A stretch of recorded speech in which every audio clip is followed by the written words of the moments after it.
Today I am finally going to be filming my study abroad experience video. A lot of you guys said you wanted to see this, which made me happy, and a lot of you, which made me even happier, said you wouldn't mind if it was a really long video, which it's going to be. Also, before I get into this, I'm gonna get pretty personal and talk about a lot of things that happened while I was abroad, but the only thing I'm not gonna say is the actual name of the program I was studying abroad with. I wouldn't mind telling you, but my mom is quite overprotective and she does watch my videos and I don't want to upset her, so let's just appease Mary and I won't say that. So if it sounds like something you'd be interested in, you can always go ahead and personal message me and then I can go ahead and let you know what the name of the program was. I'm gonna have different sections of the video and then at the end of each I will have clips and pictures and everything like that. So for some basic facts about me and my study abroad program, I studied abroad during the second semester of my junior year. It's now summertime, the summer before my senior year, and the actual program was, I believe, January 28th to May 26th. My major is in psychology and my minor is in Spanish, which is the whole reason I decided that I either wanted to go to Spain or Latin America or any other Spanish-speaking country. And about the program, as I was saying kind of before, individual schools, your school you're studying in might have their own individual study abroad programs, but the program I studied abroad with is one of the nationwide ones. So they're connected to different universities and you can use them, but it's not an actual program of your university. So like in my case, I was the only person from my school studying with the program and it was just tons of people from all over the country studying in Granada together.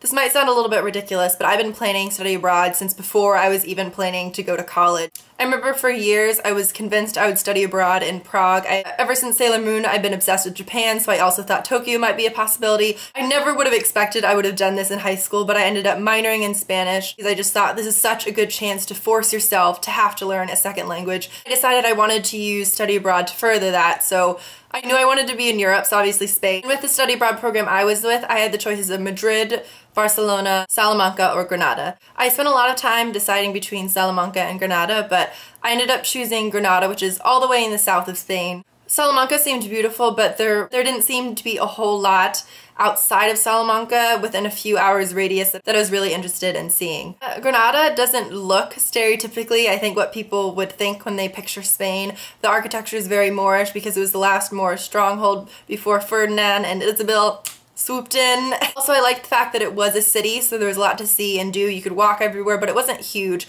Granada, I think, is about 300,000 people. And I think it's some crazy high number, like nearly 70,000, that's just made up of college students. So obviously, if you're my age, that's really exciting, and a lot of those people are people like you, not just from the States, other Erasmus people from all over Europe and the rest of the world coming together and studying at University of Granada. Granada is probably most well known for having the Alhambra, which is this Islamic palace fortress that I believe was built in, I took a whole class about this, I should be able to remember when it was constructed. I think it was around 1000. I researched this aspect beforehand, but because I wanted my Spanish to get a lot better while I was there, one of the things that intrigued me most about Granada was that not a whole lot of people there speak English. Now, a good percentage do, but it's much, much less than say if you were visiting other popular tourist cities in Europe, because it definitely was not the type of city where if I was trying to order something and they saw me struggling, they would just switch to English, which happened to me a lot when I was visiting Germany. You really did have to use whatever Spanish you had, however minimal it was.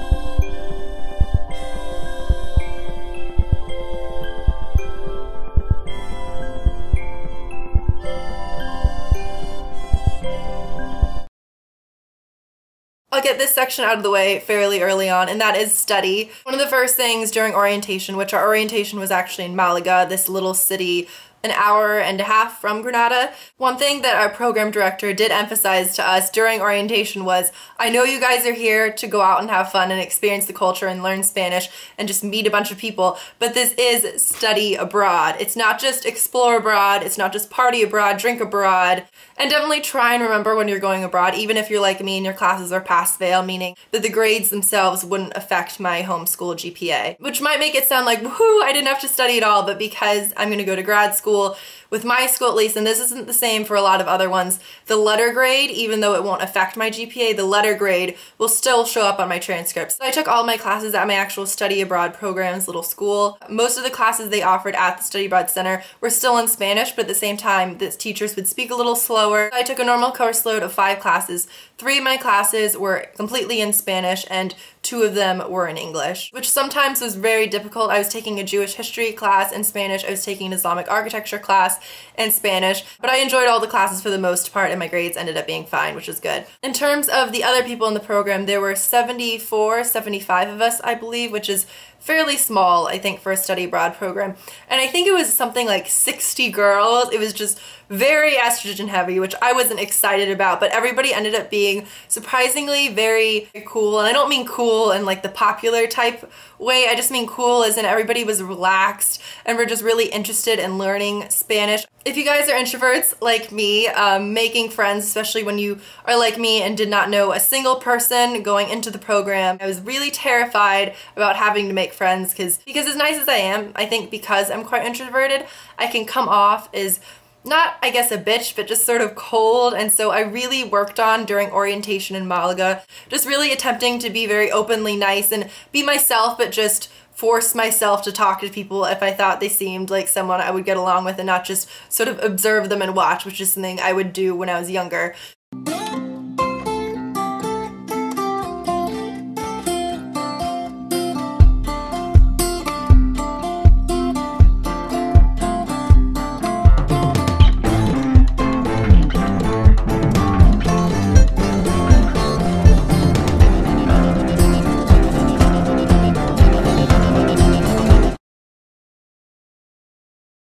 Oh, my homestay. Out of everything that happened while I was in Spain, well, not everything, I talked about in my update Spain video, obviously something really terrible happened back home while I was in Spain, and that made the whole experience kind of difficult, but in terms of the program and everything Spain related, the most difficult part was probably my homestay. And if there's anybody who's watching this who's gonna study abroad in the future or is dealing with planning to study abroad right now and you're choosing between getting an apartment with other people in your study abroad program, living with people at a university, or choosing a homestay, please don't take my experience to heart because I know most people had a wonderful experience with their homestay. Everything's different depending on the program you use, but with my study abroad program, they were really, really interested on immersion, meaning that they did not want you to live with a bunch of other American students in an apartment or school housing. You could live in, I think it was called Las Residencias or Colegio Mayor, which those are student housing, so you'd be just living with other, I think it was freshmen, Spanish students at University of Granada and just regular dorm housing. Or you could do a homestay, which they very selectively chose homestay families, so you're not just being thrown into some random family. They've gone through training, they have experience. So my homestay was with an older woman named Pepita, and it was just me and Pepita. She was about 75 and we lived in her apartment in sort of the newer area of Granada, right at the base of the city. With the homestays, it was a rule that you eat breakfast and lunch with them, lunch being the big meal of the day, and dinner you would go out and get on your own. They also took care of your laundry, everything like that. So it was really like having a mom, but in my case, it was like having a very, very intense, really conservative mom. And by conservative, I mean that her intentions were great. I never worried about not having to have a meal. My clothes are always washed. Didn't speak a word of English, which is great, and I think that was the case for most host families, and I think that was intentional. They did not want you to have that buffer with English. They wanted to force you to learn Spanish. So, and she is a wonderful woman. I shouldn't talk her down, but in terms of going out at night, she would get upset if I left later, and she would start to yell at me and say that this wasn't normal for me to leave at night even though I only went out a couple nights a week. I'm kind of a picky eater, and even though I would always try and eat all of it and I'd always say I loved it because I would never ever want to be rude, I would hear her angrily on the phone talking about how I wouldn't ask for seconds and that I didn't love her food and things like that. So it was kind of a tense environment, but she was good in a lot of ways, just kind of difficult to be around in others. But I don't want to talk about that. Let's get more into the fun stuff.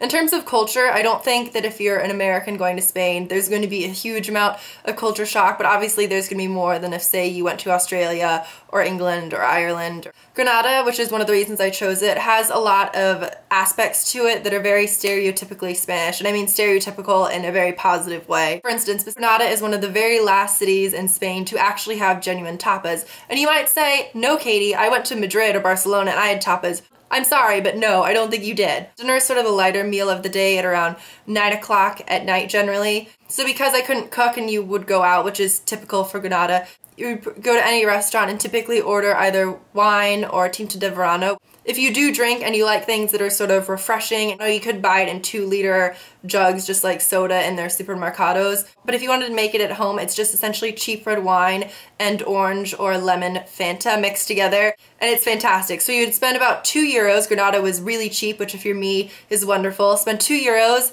and you would get a glass of one of those.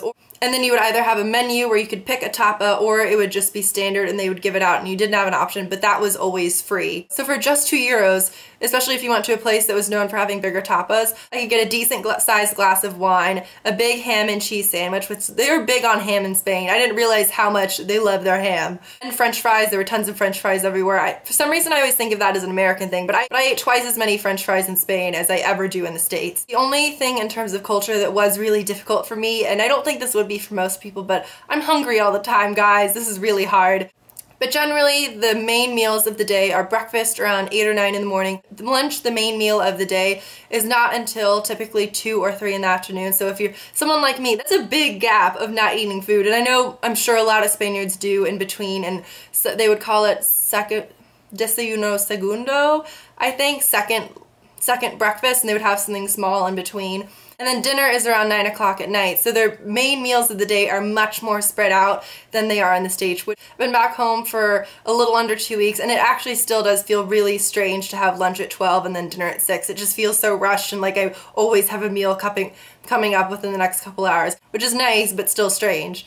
Some other little cultural quirks, if you're like me and you just like hearing about things like that. People were much, much more blunt than they are in the States. For instance, our program director, actually when he was a lot younger, back in the 80s, studied abroad in Kansas, which we all laughed when he told us, just because if you are from the States, Kansas just seems like a very random state to study abroad in. And he said that even though his English was shit when he was there, he would ask people in Kansas, and maybe this is just because people in the Midwest are stereotypically nicer, but he would ask them like, oh, how is my English? And they would all say, oh, it's wonderful, it's fantastic. And he was like, no, looking back on it, it was crap. But for instance, in Spain, my very first night with Pepita, she was sitting down on the phone, she got a phone call while we were eating dinner, and I probably said maybe 10 words to her the whole time. I was freaking out, adjusting, and I hadn't actually spoken Spanish in a really long time. And she was talking on the phone. This is probably the only sentence I understood on my first night, but she was on the phone with her sister and she was like, sí, ella está aquí, ella es muy alta y guapa, pero su español es horrible. So that definitely didn't make me feel great, and I know I had one other Spanish friend named Angel, and I asked him, oh, like, what would you grade my Spanish? Like, I would ask in Spanish, and he would say, oh, un C. So people generally don't smile as much, and it's not because they're not happy, but I think in the States we feel the need, especially if you work in a store or restaurant, because tipping is different. People in the States, you know, when you walk into a restaurant, they'll be like, hi, my name's Jennifer. To be very over-the-top happy. We smile when maybe we're not as happy, and in Spain they're just very honest and straightforward. So they don't need to feel the need to smile unless something genuinely really happy is going on. Also in Granada, the accent was extremely, extremely thick. I've heard in Sevilla it's even harder, but after being in Spain for a few months, I was talking to someone from Madrid, and I could understand every single word she said, and all of a sudden I felt so much better, because in Granada it was really difficult to understand people like Pepita, especially people who are older, just because the accent was so much thicker.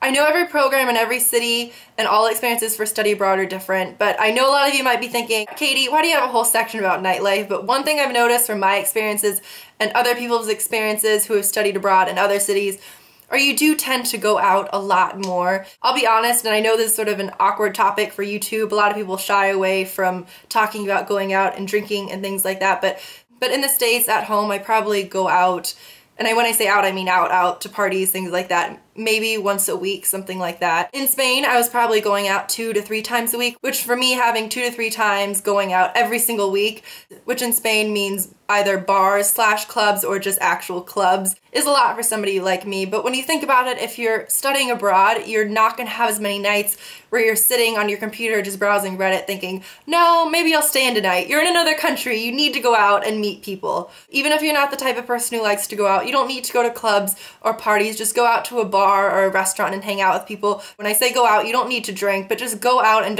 try not to spend nights in your room. I had always heard that nightlife in Spain was very intense. I know, what's her name, Mischievous? She's a really popular makeup guru on YouTube who lives in Switzerland, I believe, and she had said that out of all the countries she's visited, and she's heard this from other people, Madrid in particular is known for having the best nightlife in the world. Obviously, drinking culture is going to vary by different cities in Spain, and it's going to vary by cities in the States, but at least from my experiences at home, people generally, if you're going out at night to a party or a club, people tend to start pre-gaming, or if you live in England, you would say pre-drinking, as Pip told me, which I just think is really funny. But you start to drink maybe around 10 o'clock, go out to a club at 12, something like that, and head home around 3. People had told me that in Spain, people get dinner at around 10, then start to drink maybe a little bit at 12, and then go out to the club at 3. And at 3 is when the clubs would start to get crowded, and people would stay until around 6 and then leave, and the clubs would actually close around 8 a.m. I said bullshit. When do people sleep? Even if you have siesta, which is something I forgot to mention in culture, things do shut down between 2 and 6, and in Granada at least there was a genuine siesta, which was a bit annoying, and then stores and everything would open up again around 6. So that was something that also took a lot of getting used to, and there definitely were a lot of nights where I was really tired, but in the end I kind of adjusted to it. I only stayed out until I think 5 or 6 in the morning a handful of times while I was there, and I will say I'm not much of a club person. I much would prefer to just hang out and talk in a bar, but it did seem like the typical thing was to go to clubs, and I wanted to be hanging out and meeting new people. That's just what people did, and I did end up enjoying clubs a lot more than I thought I would, because I'd only been to I think about 3 when I was in the States. But like I was saying, if you go to Granada and you want to know good places to go, a typical night out for us, which we actually only had class, I forgot to mention this in the study part, we only had class Monday through Thursday, which is beautiful because that means you have a 3-day weekend every week. On Thursday, Friday, or Saturday nights, we would first go out and get tapas around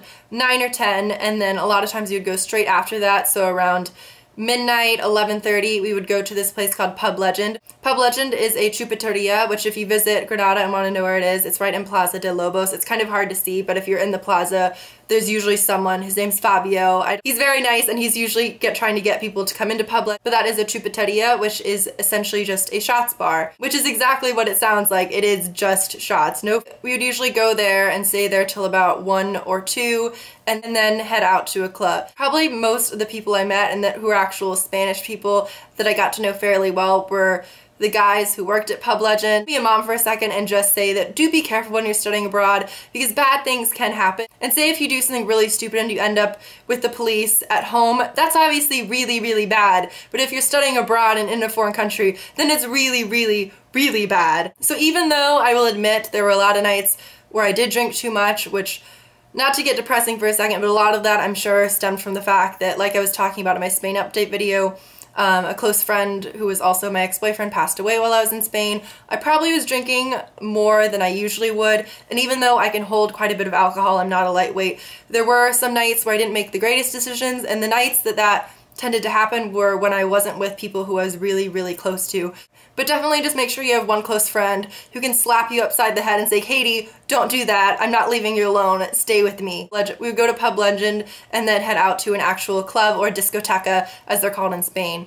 My favorite one was called Camborio, which is actually a cave club. I think they carved it out of a cave, and you'll be able to see in the background of some of the pictures. I never would consider myself to be a club person, but I did have a whole lot of fun. But I did always have a lot of fun while I was there. It was always free for girls to get in as long as you put your name on the Facebook wall, which I know is sexist, and I know it sucks for guys. I don't know how I'm going to transition going back home where it's $8 or $10 for a shot and I have to pay $20 to get into a place. I just don't think I'm going to go out anymore, so I I can verify nightlife in Spain is great and insane, and even if you're not a night out type person like me, and I noticed a lot of other people in the program from talking to them, they said, I never go out at home, and I would also recommend some nights, instead of going out with everybody in your study abroad program, just go out with, say, one close friend. I made one best friend while I was there named Emily. The best and most memorable nights I had were when we went out to clubs or just out to tapas or out to restaurants for the night, and it was just the two of us. It makes you more approachable for Spanish people to walk up to you and to get in conversations versus if you're this big, loud, glaring group of Americans. Another part I'm going to sort of just add into nightlife because I don't think I need to talk about this for a whole section, but if you are single and studying abroad, meeting people of the opposite sex or same sex can end up being a significant part of your time abroad. And I'm not saying that because I really wanted to hook up and meet Spanish men. The majority of them were quite attractive, I must say. In general, they just seemed much more confident and they were more likely to approach and start talking to you. I also do think that Spanish men were more likely to approach me and other girls in the study abroad program maybe more than we were used to than in the States, mainly because I didn't realize this is a stereotype, and maybe it's a very obvious one that just because I'm American I don't realize because I don't experience it here, but Americans are known for being quite easy, specifically women. And not that I looked out of place in Granada, but I think it was pretty obvious that I wasn't from Spain. So men were more likely to come up to you, I have to admit, sometimes a little too aggressively, but in general they were really nice and a lot of fun.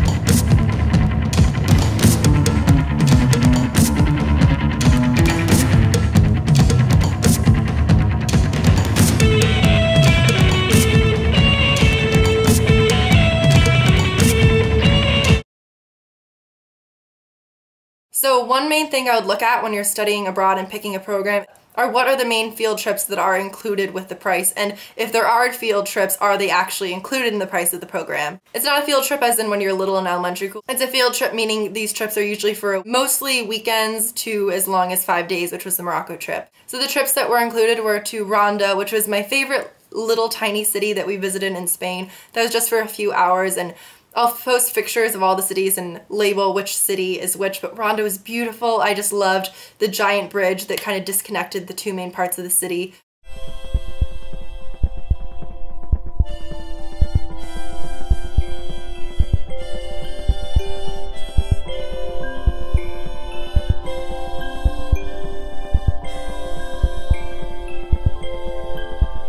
We also visited Cordoba, which is known for having the famous mezquita or mosque.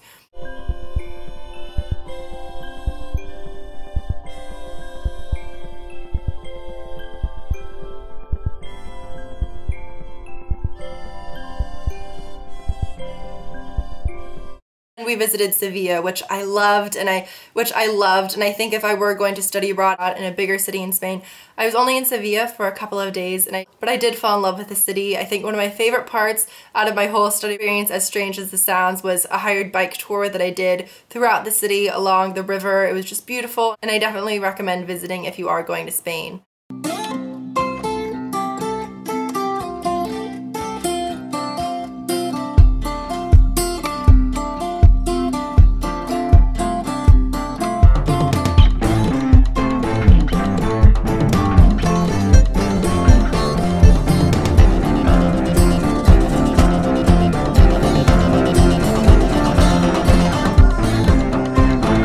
I did a week-long trip to Lisbon, which is the capital of Portugal, and I did that through Granada's sort of Erasmus program. I remember it was advertised at Pub Legend, and it ended up being just a bunch of people who were in college. You'd pay, I think, something like 100 euros, and everything was included for the weekend. The bus to Portugal, some of the meals, and all the excursions while you were there. That was definitely a great trip.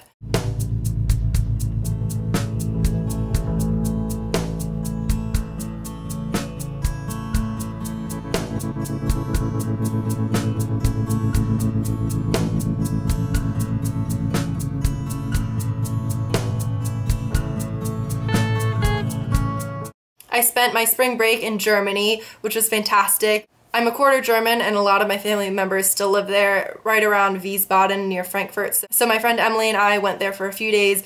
Then we went to Stuttgart, which is not worth seeing if I'm honest. Emily wanted to go there because she found out her family was from there. And then we spent also a couple days in Munich, which was wonderful. And if you're learning German, I would definitely recommend going to Munich. So many of my best memories from studying abroad are just from those 2 nights in Munich with some of the other people our age we met.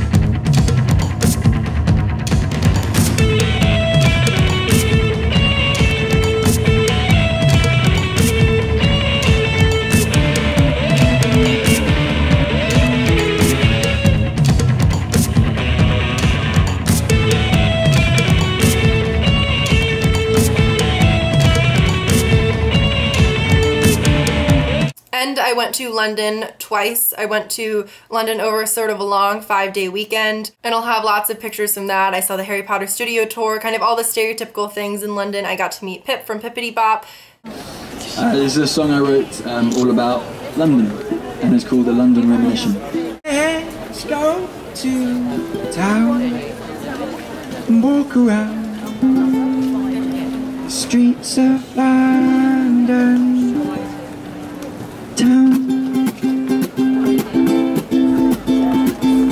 Walking down the roads we've come to know so well, talking about the old times and how we grew ourselves. And probably one of the most intense field trips I had while studying abroad was to Morocco. It was over 5 days. We stopped off in Gibraltar for 1 night, which was a strange little island, just odd place. And after that we went to Tangier. We landed in Tangier, spent the night there, then went to Rabat, where we spent the majority of our time. And because our program, like I was saying, is really interested on immersion, it wasn't like other programs where when you would go visiting in other countries, they would just throw you into a hotel and then herd you around in giant groups. We were in a small group of about 10 people and we actually would stay and eat our meals and sleep with an actual Moroccan family. And for this, you're divided up with it just being you and 1 or 2 other people. Particularly with living with a host family and just the city of Rabat in general, that's probably one of the first times in my life I felt real genuine culture shock, but it was such a great experience.